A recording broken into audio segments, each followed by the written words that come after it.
Não se fala em outra coisa, é a perspectiva da vacina chegar às nações que tanto precisam desse medicamento para mudar uma curva e mudar uma lógica de comportamento das pessoas, de expectativa de vida, expectativa de retomada da economia, de esperança. Um projeto que já não é de agora, já é de meses atrás, mas que, uma vez aprovado, tinha por objetivo fazer com que a Anvisa se manifestasse de uma maneira mais rápida para decidir se e para chancelar que vacinas ficassem à disposição e que pudessem ser usadas aqui no Brasil diante de alguns critérios. Nós vamos conversar aqui no Bandeirantes Acontece com o deputado Dr. Luizinho, do Rio de Janeiro, que é o autor exatamente desse projeto de lei. Como vai, deputado? Boa tarde. Boa tarde, Ronald. Prazer falar com você e falar com os seus ouvintes. O prazer é nosso, deputado. Vamos trazer a ideia original para o nosso momento. A vacina da Pfizer foi liberada pelos órgãos regulatórios da Inglaterra e dos Estados Unidos. Isso é a chancela que a Anvisa precisa ter para decidir, neste momento, que a vacina da Pfizer já pode ser aplicada aqui? Então, Ronald, no caso do FDA, da agência americana, sim, porque o nosso projeto de lei previa, né, que a gente teria esse momento ou através de uma vacina ou através de um medicamento, esse era o objetivo. E aí uma das 4 agências reguladoras, a agência americana, europeia, japonesa e chinesa, tivesse validado numa dessas 4 agências e fossem utilizados no próprio país dessas agências, a gente poderia, em 72 horas, a Anvisa teria que liberar no nosso país. Com a liberação pelo FDA da vacina da Pfizer, essa equivalência que a gente quer que venha acontecer e a gente possa ter essa vacina o mais rápido possível sendo liberada para a população brasileira. É exatamente esse momento, para isso a gente preparou essa lei que é a 14006. Deputado, boa tarde. A Sônia Blota, tudo bom com o senhor? Prazer tê-lo aqui no Bandeirantes Acontece. Deputado, mas como de forma prática isso pode ser viabilizado? A pressa, ela é necessária, vou dizer para o senhor que é urgente, né, que as pessoas já comecem a ser vacinadas, e aproveito para perguntar para o senhor também a respeito da segunda dose da vacina, porque mesmo a vacina sendo diferente, a segunda dose ela pode ser compatível com a primeira, que seja de um outro laboratório. Queria saber se os senhores também estão discutindo sobre isso. É um prazer falar com você também. Vamos deixar claro que quem vacinar com a vacina da Pfizer tem que fazer a primeira dose com a vacina da Pfizer, daqui a 21 dias fazer a segunda dose com a vacina da Pfizer. Quem iniciar um tratamento com um tipo de vacina terá que fazer as 2 doses daquele laboratório. Não será possível misturar as doses de vacinas, até porque são técnicas diferentes, né? Essa vacina da Pfizer é uma vacina preparada a partir do RNA mensageiro. A vacina da Universidade de Oxford através do adenovírus. Já a da Sinovac é uma técnica de vírus atenuados. Não será possível, né, você fazer esse tipo de mistura, cruzamento entre as vacinas. Eu acho que o que é importante é a gente definir quais os coortes, quer dizer, quais são as idades, quem são as pessoas prioritárias a serem vacinadas. E a gente conseguir trazer essa vacina da Pfizer, porque gera uma expectativa em toda a população brasileira ao ver a população de outros países serem vacinados e a gente ainda não ter começado.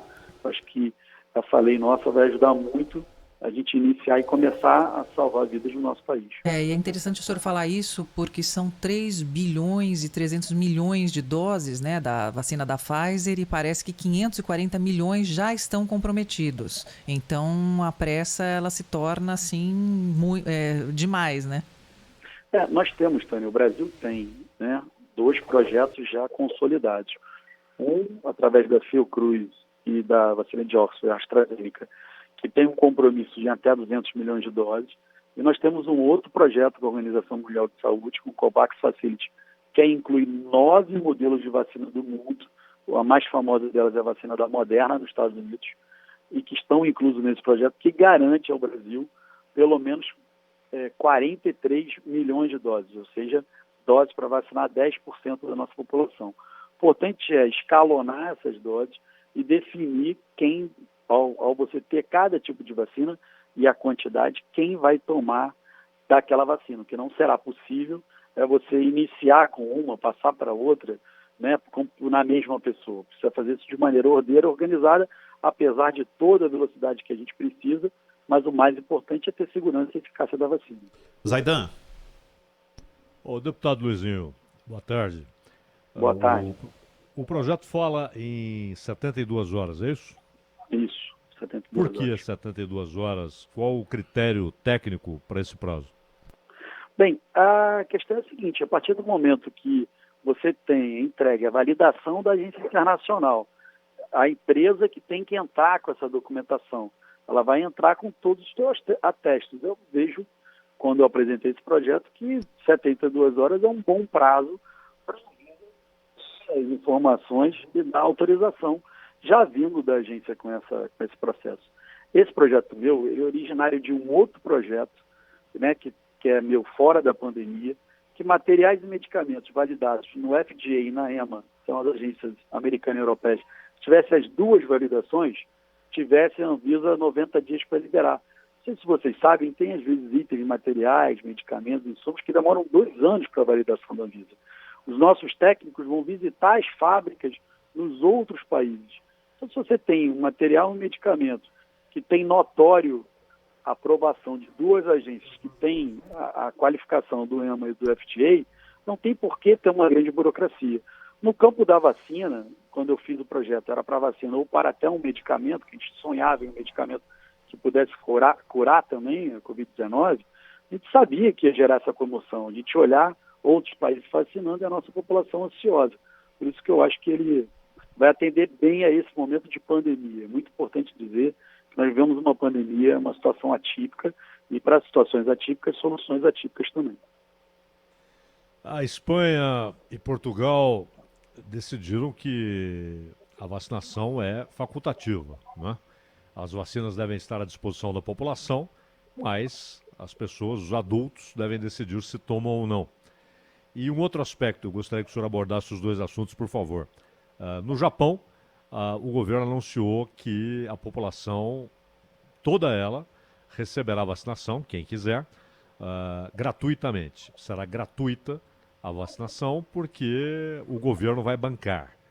Eu queria saber, primeiro, se o senhor vê a viabilidade de algo parecido aqui, no caso do governo bancar, e segundo, qual é a sua posição a respeito da vacinação facultativa ou compulsória? Bem, primeiro que o governo federal tem que bancar a vacinação para todos os brasileiros, né? Não dá para fazer qualquer distinção de raça, classe. O governo tem condições, nós temos condições financeiras de oferecer a vacinação para toda a população. Então isso é muito claro. E do ponto de vista, eu não tenho dúvida que a vacina não pode ser obrigatória. Cada vacina, ela tem algum tipo de efeito colateral, alguma contraindicação, né? Você está vendo agora no Reino Unido, eles estão vacinando acima de 16 anos. Né? Eles pediram para pessoas que têm muito processo alérgico não serem vacinadas, nesse primeiro momento, aguardar mais um pouco. Então você não pode tornar algo que nós estamos fazendo em fast track obrigatório, porque tem muitas condicionalidades que têm que ser observadas. Trazendo para a época da febre amarela, eu não sei se lembra de 2017, eu era o secretário de Estado do Rio de Janeiro, e nós fomos o primeiro estado a decidir vacinar o estado por completo. Tem pessoas que têm alergia a ovo, não poderiam usar a vacina da febre amarela. Tinham pessoas que têm imunodeficiência, não poderiam usar a vacina da febre amarela. Então não dá para tornar obrigatório algum tipo de fármaco ou insumo ou vacina que pode ter algum efeito colateral para a pessoa. Precisa agir isso, a pessoa precisa identificar, saber, não, eu posso tomar. Por isso que não vejo cabimento na vacina obrigatória. Claro. Agora, uma última da minha parte, uma questão que não está ligada diretamente à vacina, mas sim à pandemia e aos seus efeitos, inclusive socioeconômicos, a questão da PEC emergencial e também a discussão que sabemos existe no Congresso Nacional com relação à prorrogação do auxílio emergencial. Com relação à PEC emergencial, parece que o parlamento está inteiramente voltado, nesses dias pré-recesso, para a disputa para a presidência da Câmara e do Senado. Então, como é que o senhor vê isso, essa demora numa PEC que o nome já diz, é emergencial? E, falando em emergencial, o senhor acredita que será importante, fundamental ou não, prorrogar o auxílio emergencial? Eu sou totalmente favorável à prorrogação por mais 90 dias do auxílio emergencial. Nós continuaremos numa situação de emergência por praticamente quase o ano de 2021 todo. Nós teremos situações atípicas. Nós vivemos uma pandemia que ninguém consegue ter todas as respostas sobre ela, né? A cada dia a gente tem um desafio. Eu sou profissional de saúde, eu sou médico. A cada dia a gente tem um novo desafio, a gente tem um novo conhecimento sobre como cuidar desse vírus, como é a pandemia. Então, acho que a gente tem que dar segurança à população brasileira. Primeiro, a segurança à população brasileira de que o governo federal vai fornecer vacina a todos os brasileiros de forma gratuita. Segundo, a gente precisa prorrogar o auxílio emergencial, que é ele que não deixou a população brasileira morrer de fome e fez com que a nossa situação econômica não seja tão ruim quanto de outros países. E a gente precisa entender que a pandemia não pode ser motivo de disputa política. A pandemia não pode ser motivo de discussão, de guerra federativa, não pode ser tratada como bandeira para um ou para outro. Isso aqui é um assunto muito sério. A gente precisa tirar qualquer discussão política dela. A gente precisa dar à população brasileira tranquilidade para viver esse momento. A maior sequela dessa pandemia, além dos aspectos de dos aspectos socioeconômicos, é o aspecto psiquiátrico. Para quem perdeu um ente na sua família, para quem teve Covid e está recuperado, sofre alterações psicológicas, psiquiátricas, para as crianças que estão fora da sala de aula, a gente precisa trabalhar para vencermos juntos e precisa afastar e dar segurança à população brasileira. Sou totalmente a favor da PEC emergencial e da renovação do auxílio emergencial. Deputado, justamente essa última fala do senhor, eu vou fazer uma pergunta que os nossos ouvintes estão fazendo aqui. Como é que o senhor vê esse imbróglio entre uma vacina ótima desenvolvida aqui pelo Instituto Butantan, mas ela está sendo, enfim, lançada pelo governo de São Paulo, só que vai ter o programa federal de vacinação, mas existe aí uma rixa e tem a Anvisa no meio. Queria saber que leitura que o senhor faz disso. Eu vou ser muito pragmático com vocês, porque eu estive no Butantan, a gente tem um respeito absurdo pelo trabalho do Instituto Butantan. Essa vacina, tudo indica que ela vai ser uma vacina com muito sucesso. Ela precisa terminar a fase 3 de pesquisa clínica. Se ela já tivesse validada na China, o Instituto Butantan poderia usar a minha lei para já iniciar imediatamente a aplicação dela. Eu não consigo, os técnicos da Anvisa já estão visitando o laboratório da Sinovac, eu não vejo a Anvisa, os técnicos da Anvisa, nesse momento, a serviço político. Eu não vou negar, a gente vê notoriamente uma briga política entre o governo federal e o governo de São Paulo, mas eu não vejo norteando o trabalho da Anvisa nesses processos. Eu acho que a gente precisa despolitizar essa situação. A gente tem uma vacina brilhantemente feita em parceria pelo Butantan e a Sinovac, precisa concluir a fase 3 de pesquisa clínica que ainda não foi conclusa, para a Anvisa se posicionar de forma mais breve possível para poder a gente acessar essa vacina. Agora tem que fazer tudo isso que a gente está falando, gente, com segurança, eficácia e responsabilidade. Se ela for validada na China, usa-se a minha lei e pode-se utilizá-la no Brasil. Mas enquanto ela não foi validada lá, ela ainda também não foi validada aqui. A reclamação que está sendo feita da Anvisa, ela não é justa, porque a agência chinesa também não liberou ela ainda. Então, acho que a gente precisa também trabalhar com formação de qualidade e tranquilidade, porque essa guerra federativa está levando o Brasil para perto do caos. Né? A pessoa é moradora de uma cidade ou de um estado, olha, não tem vacina, o outro tem. Essa vacina tem que chegar a todos. Eu sei que esse é o espírito, inclusive, do governo do estado de São Paulo, para que a gente possa vacinar o Brasil como um todo, porque desde o primeiro momento o Butantan vem oferecendo essa vacina ao Programa Nacional de Imunização. Não tenho dúvida que ela estando liberada, o Programa Nacional de Imunização vai fazer a aquisição dessa vacina. Deputado, fala Zaidan, pois não. Só queria saber, já que o senhor falou aí das vacinas, quer dizer, a do Butantan ainda não está concluída a terceira fase, ou pelo menos não há as conclusões apresentadas. Apresentada mesmo, pronta para uso, a da Pfizer, da Moderna e a Sputnik. A da Moderna ainda não está liberada pelo FDA. Só da Pfizer. Só da Pfizer. E a Sputnik, que foi liberada pelo governo russo. E eu ouvi que havia algum interesse do Brasil em, talvez até por essa emergência que vai se apresentando e pelo fato de que a Pfizer disse ontem que não recebeu do governo resposta à sua proposta de negociação, mas ouvi, não sei se é verdade, que há algum interesse em talvez usar a Sputnik. O senhor tem informações a respeito dessa vacina? Tenho. Dentro da nossa comissão externa, nós fizemos 97 audiências públicas, vimos quase 500 convidados, dentre eles eu ouvi o embaixador russo, o responsável pelo Instituto Gamaleya, que é o instituto que desenvolveu a Sputnik. Ela tem uma parceria com o Tecpar, na verdade, está ainda concluindo a fase 3 de pesquisa clínica, né? O presidente da Rússia fez uma liberação emergencial, mas não tem validação de nenhuma agência sanitária de nível internacional. Se a Sputnik for aprovada por uma dessas 4 agências, que são agências seríssimas, a gente tem seriedade para poder trazê-la para o Brasil e aplicar na nossa população. Sem essa validação, da maneira que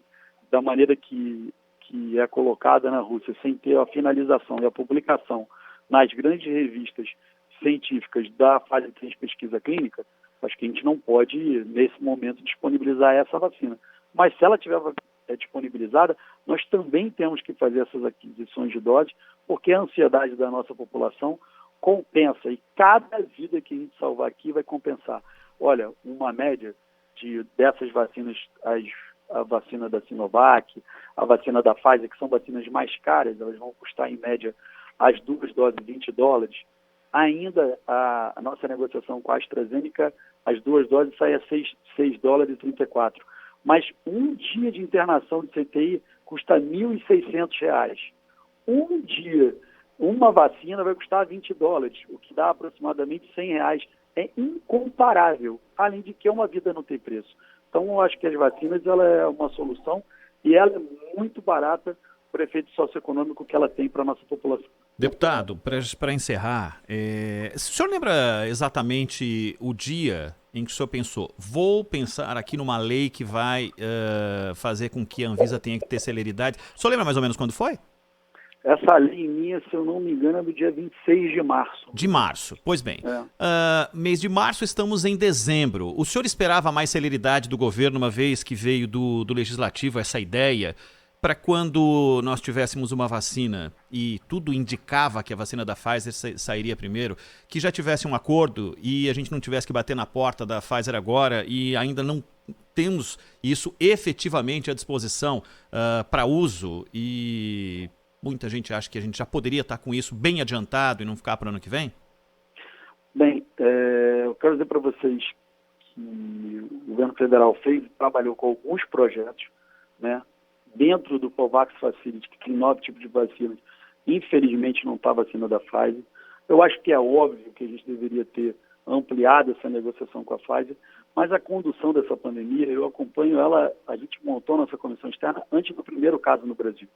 E a gente vem com uma sequência de decisões demoradas, uma sequência de decisões que a gente precisa trabalhar para que aconteça. Eu trabalho desde que não tinha EPI. Não sei se vocês lembram, a gente estava faltando luva, faltou equipamento de proteção individual, gorro, depois faltou respirador, depois faltou anestésico para sedação. A gente trabalhou em cada uma dessas fases. A pandemia, infelizmente, ela foi um atropelo atrás do outro. É óbvio que a gente já poderia ter um acordo com a Pfizer, mas eu acho que a gente já está com esse acordo feito. Eu acho que o mais importante é, a cada dia, a gente está unido. O que me preocupa no país é a desunião e uma sensação de que a gente não vai ter, para a população brasileira, que a gente não vai ter vacina. Tenho certeza que a gente vai fazer essa vacina chegar na população da forma mais breve possível. Deputado doutor Luizinho, autor da Lei 14.006 do ano de 2020. Deputado, muitíssimo obrigado pela atenção com a Rádio Bandeirantes. Até uma próxima. Obrigada, deputado. Muito obrigado a vocês pelo espaço. Estou aqui sempre à disposição.